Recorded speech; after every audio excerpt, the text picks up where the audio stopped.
Okay, so you've downloaded the Valley and Sky template, and here it is in zip form. Just unzip it, and what you'll find in the in the folder, is a couple of PSD files. Now these files include some extra layers, some grasses, which you may want to use in a tutorial. Also some clouds there. You may want to add to the sky. A few nature elements. Alright. And also some hills. Some blue and greeny sort of hills. Bit of red grunge. I just threw in some extra layers because it's good to have a bit of creativity. I know when you get a template, you like to add your own flavour to it, so there's some things there. The actual idea for this particular template came from a youth group promotional flyer I did like this, and I thought, well, that might make a good After Effects template, so I put it together. So open up your project, and I'm going to show you a few little things you'll be able to do. Okay. No, thanks. Okay, so first of all, you'll find that the project, even at full HD, renders pretty quickly. It's not a render heavy project. Very quickly, I'll show you a couple of layers that you might want to turn on. By default, they're off. This is some clouds, and what these do, these two layers here, number 3 and 4, is they create a bit of the blending mode is color dodge, classic color dodge there, and gives the hills a bit of depth. Also the sky gives it a bit more of a texture.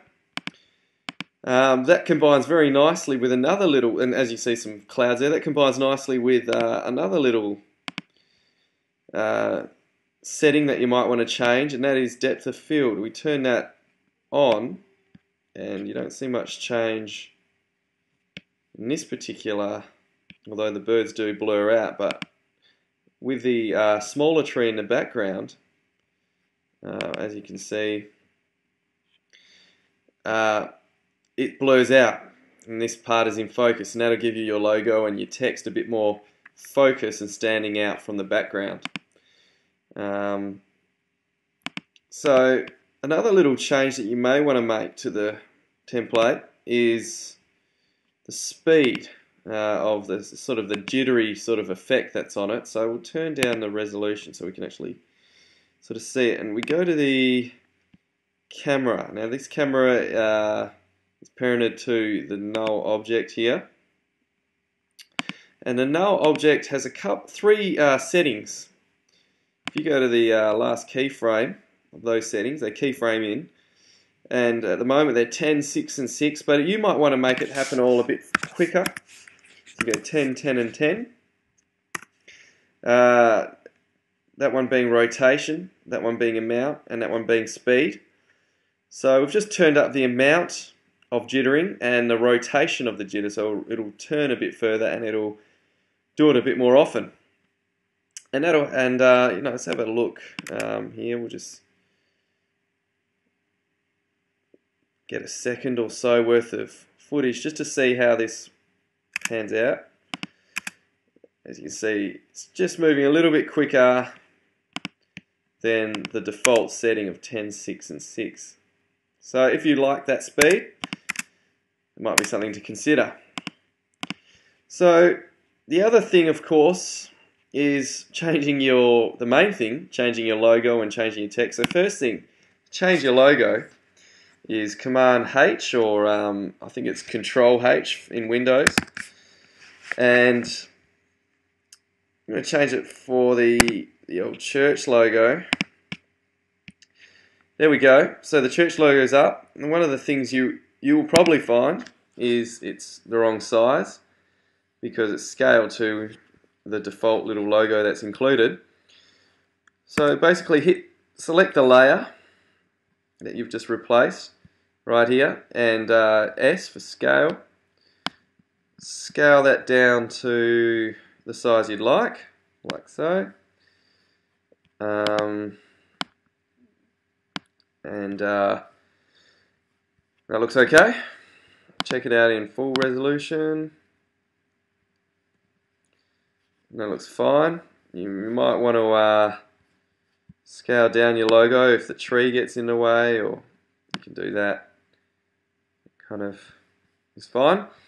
And the other thing, of course, is your text. Now, there's 4 titles in this template, and they're in order in the comps.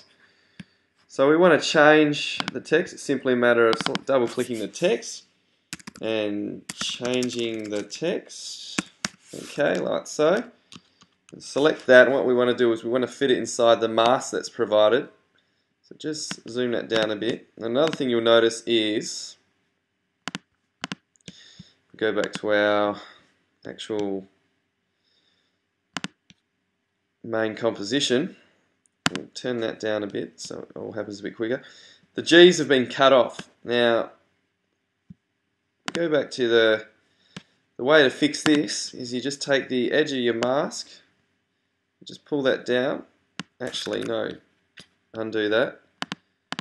Hit U to get your key. Oh yeah, I'm on the keyframe. So I just wanted to make sure I was on the last keyframe because we wanted the word to basically unfold and reveal. So we've got this kind of unfolding motion happening, and it kind of fits in with the sort of rest of the animation. So that looks okay. Go back to our main comp, and there we go. So there are a couple of features that you might want to do, and there of course are your 4 comps right there.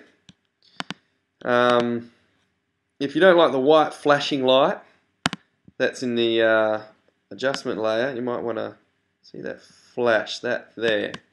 You might want to turn that down. So it's the adjustment layer. Just hit T for opacity, because there's a T in opacity, and just turn that down or turn it up. It's much defaults at about 60, 61 I think it was, but you might want to sort of increase it or decrease it, but we'll just leave it at that for now.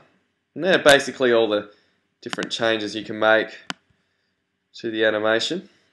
Thanks a lot for spending some time here at Church Media Resource. Hope you enjoy this tutorial. Hope you get a lot out of the template and other resources we have on the site.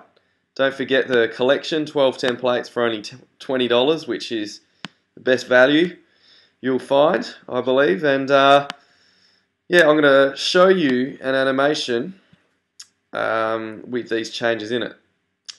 Alright, see you later.